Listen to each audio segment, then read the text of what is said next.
Bon, donc, je disais que vous qui entendez ce message, hein, repentez-vous, convertissez-vous, demandez pardon au Seigneur Jésus. S'il y a besoin d'aide, n'hésitez pas à me contacter. Mon numéro de téléphone, c'est le 58 41 41 71, on va prier. Mais sinon, sachez que c'est le temps de feu.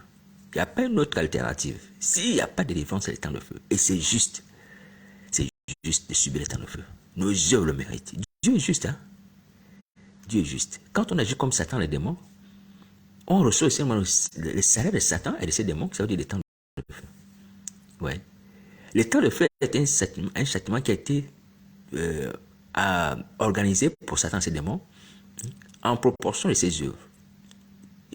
Dieu n'a pas voulu détruire Satan, faire disparaître, non. Il a voulu le faire souffrir éternellement. Souffrir éternellement.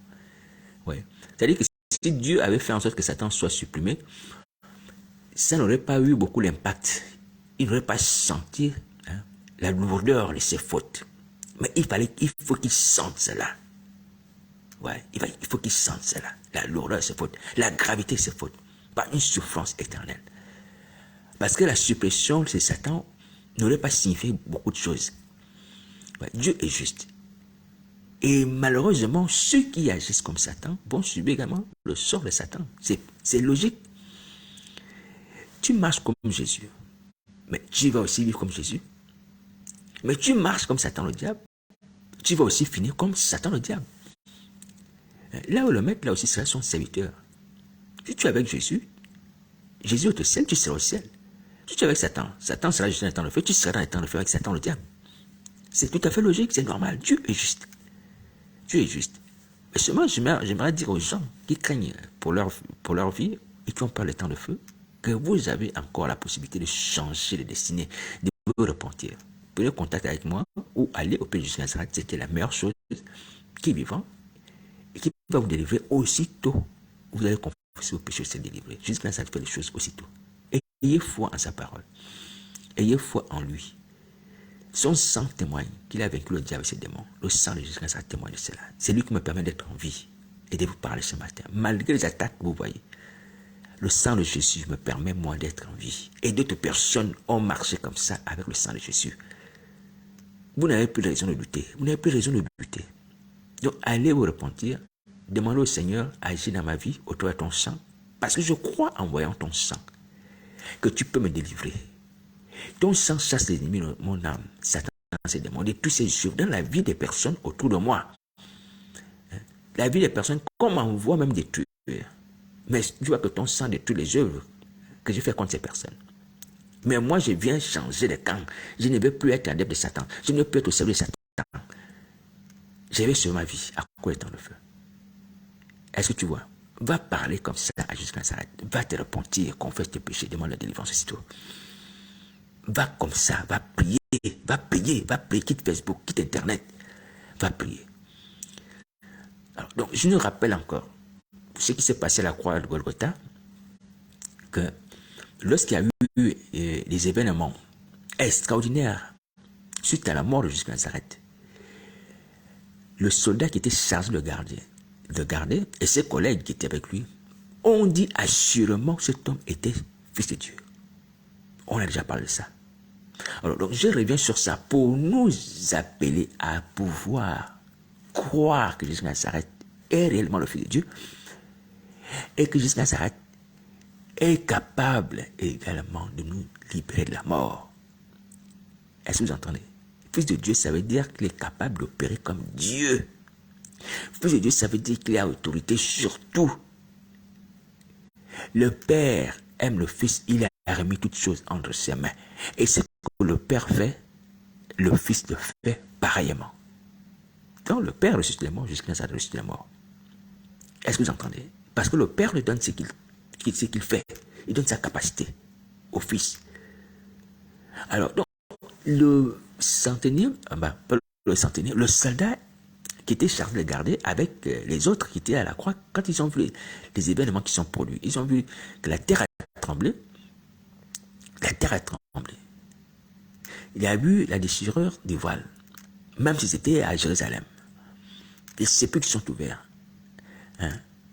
Et ces gens se sont dit, vraiment cet homme était Fils de Dieu. Est-ce que vous voyez? Donc, le témoignage de la puissance du sang de Jésus Nazareth qui a coulé à Golgotha, qui a fait que ces choses s'opèrent, affirme et confirme que Jésus Nazareth peut accomplir les miracles dans nos vies, peut nous sortir de la sorcellerie, peut nous sortir du monde des ténèbres, peut libérer nos vies des esprits malins. Et ce sang agit encore aujourd'hui dans la vie de vos frères que vous observez. Et sœurs, ce sang agit. Pourquoi vous restez là à douter? Pourquoi vous restez là à douter? Oui. Cet homme qui était certainement romain, soldat, et ses collègues ont cru. Ils ont cru, même si au départ, dans cette histoire, parce qu'il faut rappeler que dans cette histoire, le fait que jusqu'à ça dise qu'il est fils de Dieu, avait amené à ce que le Sanhédrin le condamne à la mort. Parce que pour eux, c'était un blasphème. Oui. Donc, ces gens-là étaient au courant que jusqu'à ça avait dit qu'il était fils de Dieu. Et que c'est à cause de cela qu'on l'avait crucifié. En même temps aussi, Jésus avait dit, je suis roi. Puisqu'on va lui demander, est-ce que tu es roi? Il dit, je le suis. Oui. Es-tu le roi d'Israël? Il a dit, je le suis. Bon, toutes ces choses ont amené les gens à crucifier Jésus de Nazareth, les Juifs. Oui. Et donc, pour ces soldats qui avaient entendu cette histoire, cela paraissait aussi invraisemblable dès le départ, que ça ne peut pas être possible que même fils de Dieu soit arrêté. Oui. Et donc, ils l'ont crucifié, ayant cru qu'il n'était pas fils de Dieu, comme la foule, comme le Sanhédrin. Mais lorsque le voile se déchirait, lorsque la terre a tremblé, lorsque les morts ont jeté, lorsqu'il y a eu ces phénomènes qui sont produits, au moment où Jésus Nazareth pousse le dernier cri, ces phénomènes se produisent. Ces gens disent, oui, cet homme était assurément fils de Dieu. Vous voyez? Donc, cette histoire qu'on leur avait dit qu'il n'était pas le fils de Dieu, qu'il était un imposteur, avait été balayée par la vue de ce qu'ils avaient été témoins. Le tremblement de terre s'est produit. Et ils ont vu la terre trembler pour la première fois. Vous voyez, qu'on crucifie un être humain, la terre tremble. Et ils ont cru, et sûrement que cet homme était fils de Dieu. Ils ont cru en voyant cela. Vous voyez, donc le sang de Nazareth qui a été versé à Golgotha, qui a touché le sol, qui a donné la vie aux morts, a fait que la terre tremble et que les morts aussi, vous voyez, a permis que ces gens croient qu'il est le Fils de Dieu. Ce sang qui a coulé à Golgotha continue d'agir. Il continue d'agir, le sang de Nazareth. Lorsqu'on cite le sang de Jésus dans nos prières, sa puissance est la même que celle de Golgotha. Elle libère les captifs. Elle déchire les voiles. Elle brise les rochers. Sa puissance agit identiquement comme à Golgotha. Elle ne change pas. Jusqu'à ce que le même hier, aujourd'hui, éternellement, sa puissance est la même. Hier, aujourd'hui, éternellement. Son sang est le même hier, aujourd'hui, éternellement. Vous êtes témoin de ces choses. Vous attendez quoi pour croire en Jésus de Nazareth qui est capable de vous libérer? Puisque vous dites que son sang libère. A libéré les morts qui étaient enfermés dans le sépulcre. A brisé les rochers, les voiles. Vous attendez quoi pour croire en lui? Vous voulez continuer à croire à ces balivernes, des mensonges de Satan, qui doutait depuis la tentation du désert, que si tu es le Fils de Dieu, fais ceci. Si tu es le Fils de Dieu, fais ceci. Vous voulez continuer à croire cela? Vous voulez continuer à croire que Satan ne peut pas être vaincu? Alors qu'aujourd'hui, le sang de Christ Nazareth témoigne que Satan est vaincu par son sang, depuis Golgotha, en direct. Oui. C'est inconcevable que les gens acceptent de croire au mensonge et être condamnés. Il y a un problème en nous, Oui. On essaie de croire au mensonge, on essaie de la condamnation. Mais la raison nous a certainement quittés. J'ai comme l'impression que la raison nous a quittés. Parce que lorsque celui qui te garde en captivité, celui qui s'est fait souffrir, celui qui t'humilie, Satan le diable, fuit devant un plus fort que lui. Et ce plus fort que lui qui est Jésus de Nazareth te dit que je peut encore opérer comme ça dans ta vie. Comme tu as vu la terre trembler, comme tu as vu le voile se déchirer, comme tu as vu les saints ressusciter, les morts ressusciter, je peux aussi faire ça dans ta vie. Et il te donne la preuve que ton sang, quand ses frères, parce que nous sommes ses frères aussi, pris au travers de son sang, vous voyez que le monde des ténèbres fuit, l'esprit malin fuit. Toi-même, tu vois ça. Pourquoi tu ne vas pas jusqu'à Nazareth? Qui t'appelle? Qui te dit par mon sang, je peux te délivrer? Je peux te délivrer l'esprit malin. Je peux te ramener la vie. Pourquoi? Tu vas aller souffler un temps de feu? Tu vas aller souffler un temps de feu avec Satan et ses démons? Tu les aimes tellement? Tu les aimes, Satan et ses démons? Tu les aimes pour aller souffler un temps de feu? Mais si vraiment c'est ça ta pensée et ta posture, franchement, je t'assure, c'est malheureux, c'est malheureux, c'est malheureux, c'est malheureux de ta part. Moi, c'est malheureux. Je ne sais pas pourquoi tu es venu sur la terre. Pour venir aimer le mal. On te fait le mal, tu continues à aimer celui qui te fait le mal. On te connaît à l'étang de feu, tu continues à aimer celui qui te connaît à l'étang de feu. On te souille, tu continues à aimer celui qui te souille. On t'humilie, tu continues à aimer celui qui t'humilie. On s'insulte, on te marche dessus, tu continues à aimer celui qui te marche dessus. Qu'est-ce que tu es venu faire sur la terre? Qu'est-ce que tu es venu faire sur la terre? Une vie honteuse comme ça, c'est qu'on ne peut pas parler de cela en public. Je ne peux pas prêcher ces choses aux gens qui connaissent vos vies, aux païens. Je ne peux pas prêcher cela, mais c'est parce qu'ils vont se dire, ah bon, non, c'est comme ça que ces gens sont traités dans le monde des ténèbres. Ça me fait honte moi-même. Ça, c'est quelque chose. De savoir comment Satan vous traite. Et vous êtes encore là dans le lien de la mort, lien de la servitude. Accomplissez ses œuvres sur Internet, sur Facebook, vous êtes là, en longueur de journée. Ouais. C'est dommage, franchement. C'est dommage, parce que vous avez la grâce aujourd'hui d'entendre le message de Christ, de voir la puissance du sang de Christ Nazareth qui vous libère. Et vous ne faites rien, c'est dommage. Mais les temps de feu ne va pas vous rater. Les temps de feu ne va pas vous rater. À ça, il va vous donner votre salaire, comme vous le méritez. Vous avez choisi de demeurer à Satan, vous aimez ces humiliations, vous aimez ces souillures, puisqu'il vous fait manger pour avoir la prospérité de prostituées qu'il vous donne là. Je ne vais pas citer ces choses parce que c'est honteux de citer ça.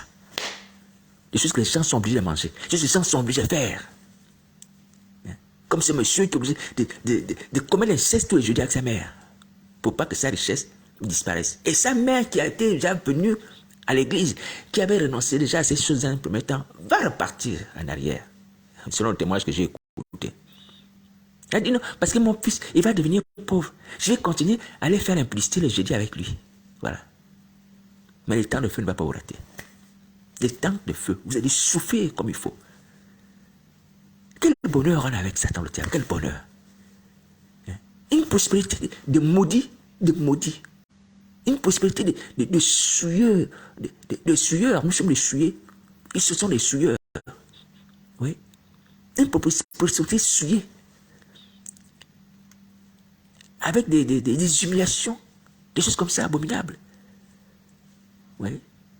Et on est là, on reste sur Internet. Vous voyez bien que le sang de Christ Nazareth peut vous libérer. Vous ne faites rien. Vous voulez rien faire et continuer à détruire les vies humaines. C'est votre choix. Hein?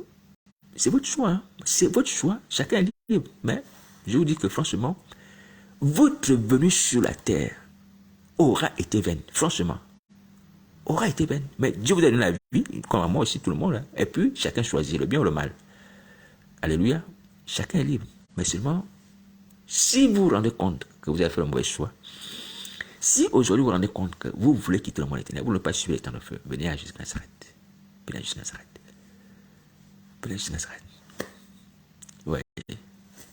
Bon, donc sur ce, je vous dis, mes amis, mes frères et sœurs, voilà. J'ai honte pour nous. J'ai honte pour nous. Les gens qui sont allés encore ce matin avec les Bibles, parce qu'ils sont bien habillés, aux yeux des hommes, on ne voit rien. On a une bonne posture, hein. On a une bonne renommée. Les choses qu'on fait dans les ténèbres, les humiliations que vous subissez dans les ténèbres, personne ne les connaît. Les gens du dehors, c'est seulement entre vous. Voyez. Et puis comme on est bien habillé, on est sur les photos, on est sur YouTube, sur Internet. Bon, ça cache tout ça. Ça cache tout ça. Mais au fond, on est misérable, pauvre, nu, aveugle. Comme l'église de la Odyssée. Misérable. malheureux, pauvre, nu, aveugle. Vous ne voulez pas pleurer. Vous faites semblant de ne pas pleurer. Vous faites semblant de rigoler. Pour ceux qui s'affichent sur les magazines, hein, sur les plateaux télé. Vous voyez, Satan n'est pas là pour vous faire du bien. Il vous hait, il vous déteste. Que tu lui rendes du bien ou pas. Enfin, le bien entre griffes. Que tu lui fasses ses œuvres ou pas.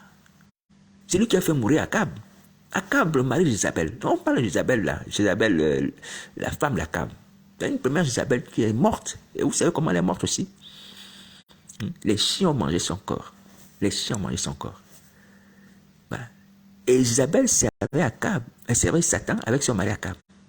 Mais Satan a proposé de faire mourir Akab en devenant un esprit de mensonge dans la bouche des prophètes. Vous savez ces choses, vous ne faites rien. C'est même pas la peine que je vous parle de ça. Bon, ce n'est pas la peine, je dois en parler parce que le Seigneur Jésus m'ordonne. Parce que toutes ces choses, vous le savez. Vous savez ça. Vous savez ça. Oui. Satan ne vous aime pas, vous le savez. Vous savez ça, c'est jusqu'à là, ça arrête avec tout le diable, vous le savez. Vous voyez ça. Mais vous êtes là, vous ne faites rien pour le salut de vos âmes. Vous allez souffrir un temps de feu, allez-y. Si c'est ce que vous avez choisi. Mais je vous dis que c'est un mauvais choix. Vous allez regretter ça parce que je vous dis de la part de Jésus que vous pouvez être délivré. Si quelqu'un prie jusqu'à ça avec sincérité, confesse ses péchés, demande délivrance, il est délivré. Si vous voulez, on peut le faire ensemble. On va le faire ensemble. Au nom de Jésus-Christ, l'esprit malade va vous quitter. Satan ne pourra rien faire par le sang de Nazareth. On va plus autoriser le sang de Christ. Le sang de Christ va te couvrir. Il va te protéger. Ta maison va couvrir ta maison. Est-ce que tu m'entends? Ne crains pas pour la prospérité des biens matériels que tu as eu par le biais de Satan. C'est tout à fait normal. S'il les récupère, il les récupère. D'abord, il doit les récupérer, il faut les brûler. Ce sont les biens purs. Tu t'es prostitué, tu as menti, tu as fait plein de choses qui ne sont pas bien à cause de ça. Tu as fait des sacrifices. Tu as fait la sorcellerie pour avoir ces choses-là. Et Dieu ne veut même pas accepter ça. Que tu le sais avec ça. Dieu ne va pas accepter ça.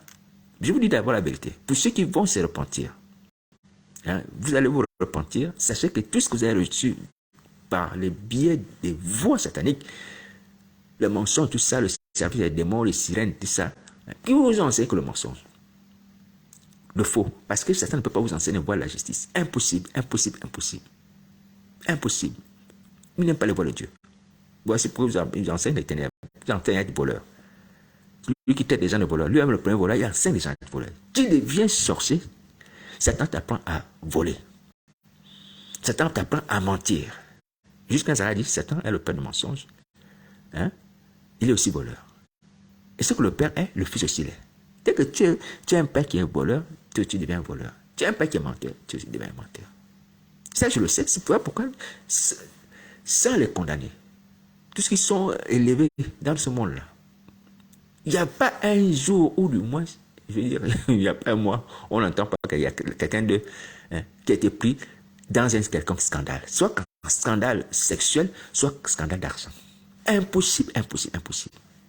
Ça fait partie de la tradition dans le monde des ténèbres. Ça fait partie des comportements. Ça fait partie des lois même. La loi de l'impudicité est même une loi. C'est même plus un culte satanique, c'est une loi. Il faut comme l'impudicité, comme un commandement. Donc ça ne doit pas choquer pour ceux qui connaissent ces choses en tant que vos frères, que jusqu'à ça révélé ça ne doit pas nous choquer. Ça nous étonner.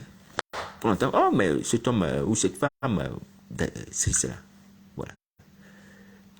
Mais une chose est sûre, ce n'est pas pour vous condamner, mais simplement je vais vous dire la part de Jésus Nazareth, ces choses peuvent se terminer. Isabelle qui commettait l'impudicité jusqu'à ça lui dit de se repentir. Elle se repentait. J'espère qu'elle s'est repentie, parce que la suite ne dit pas comment ça s'est terminé cette histoire. L'histoire de cette femme à l'église Thyatire. L'impudicité te quitte. Jusqu'à là, ça délivre l'impudicité.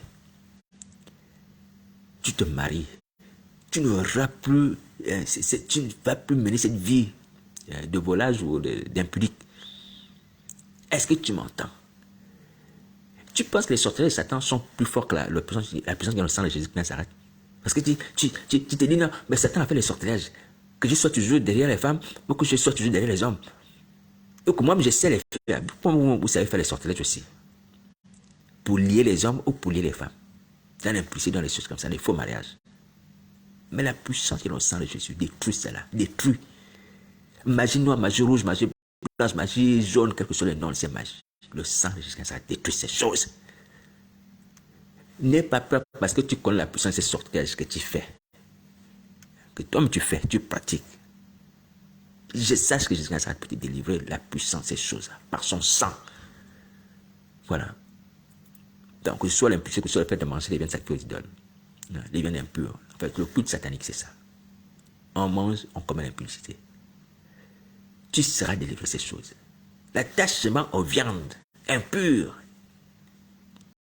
tu seras ôté. L'attachement aux viandes. Toi, tu aimes trop manger la viande.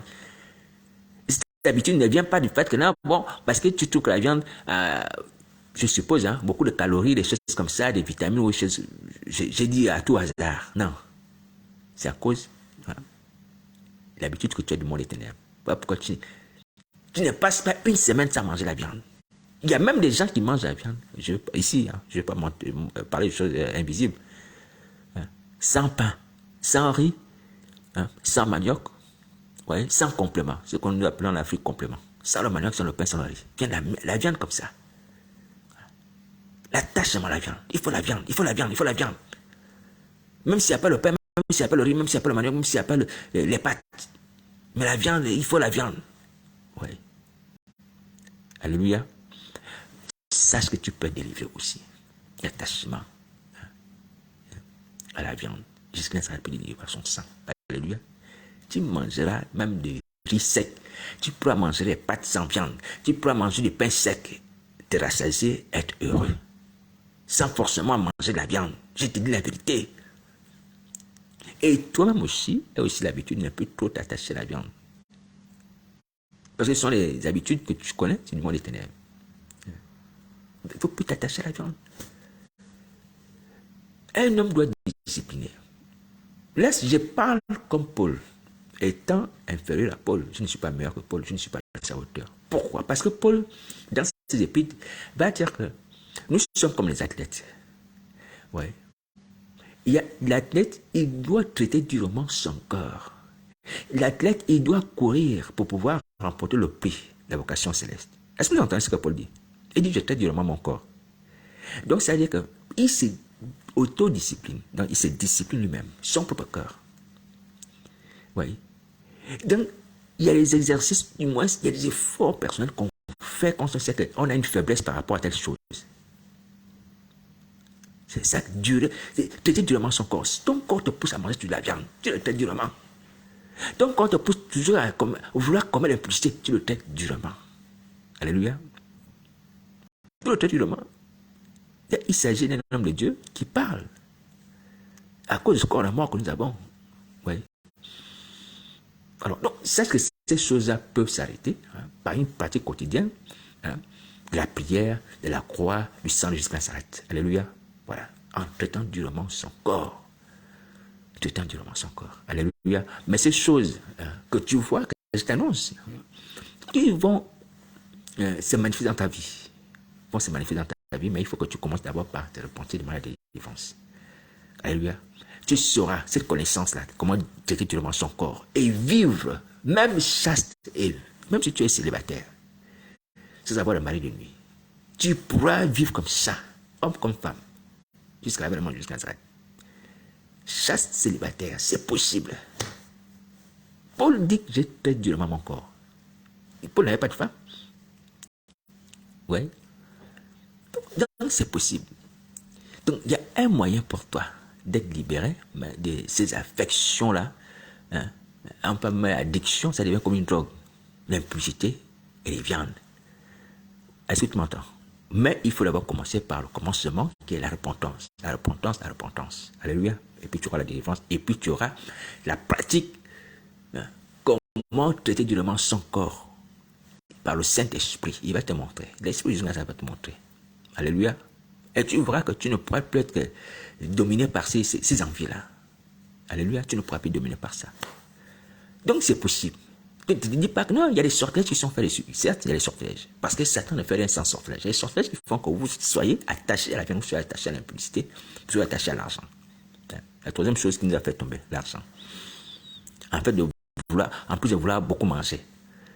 y a aussi, en plus de vouloir beaucoup manger, l'affaire de vouloir toujours l'impudicité, il y a aussi l'argent, l'amour du monde. Mais ces choses aussi peuvent disparaître par le sang de Nazareth. On peut aussi traiter durement sa vie, ses désirs. Alléluia. Voilà, l'envie de devenir riche. Tout ça, ça peut se terminer aussi. Par le sang de Nazareth, nous avons la victoire.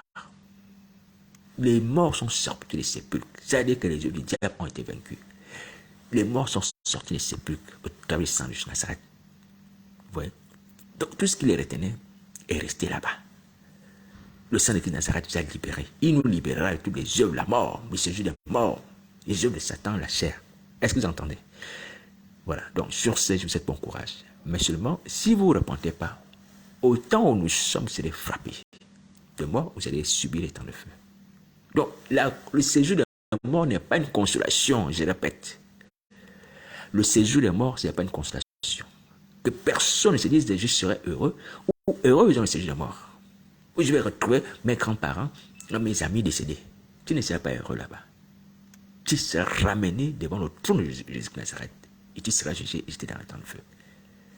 Donc, ce n'est pas ça la solution. De se dire que non, bon, je serai dans le séjour de la mort. Hein, et je vais terminer ma vie, l'éternité là-bas.